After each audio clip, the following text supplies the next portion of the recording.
ses souvenirs d'un complice, puisque au-delà du football, il savait tout faire dans notre métier, puisque ensemble, pendant quelques années, nous avons présenté Interville.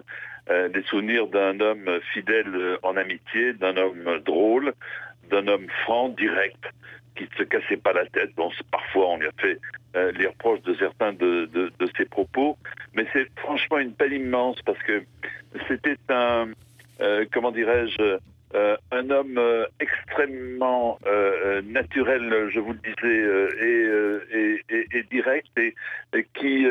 je suis très ému. Franchement, je pense ne pas être le seul, comme celles et ceux qui nous regardent, qui vous regardent et qui nous écoutent. C'est une grande perte pour le foot, c'est une grande perte pour la télévision, c'est une grande perte pour la radio. Et je pense à Françoise Boulin, son épouse, et à son fils. Et écoutez, j'espère que au paradis, il va retrouver tous les anciens. Vous savez, quand je présentais Sacrée Soirée, une fois, je lui ai demandé de me rendre un service. Je lui ai dit, nous étions à Rio, je lui ai dit, est-ce que tu peux venir simplement pour faire une séquence, écoutez-moi bien, de 4 à 5 minutes.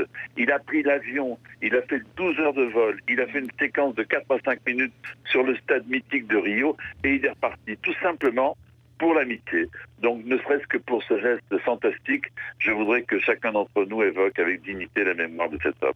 Il savait tout faire dans ce monde de la radio et de la télévision.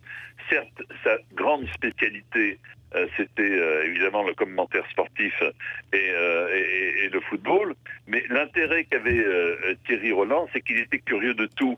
Et quand on lui a proposé de demander à Interville, quelle curiosité, il a accepté, parce que c'était quelque chose, c'était une corde supplémentaire à son arc.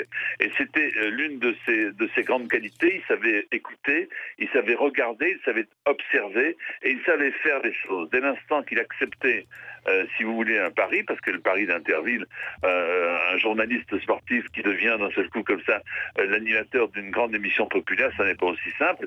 Il l'a fait. Il l'a fait avec brio et avec talent, tout comme il a écrit, tout comme il a essayé de chanter, je ne sais pas si vous vous en souvenez. Il a commis l'irréparable dans un disque, il en riait lui-même. Et surtout, il savait beaucoup, beaucoup rire de lui-même. Et c'est ça le plus important, l'autodérision.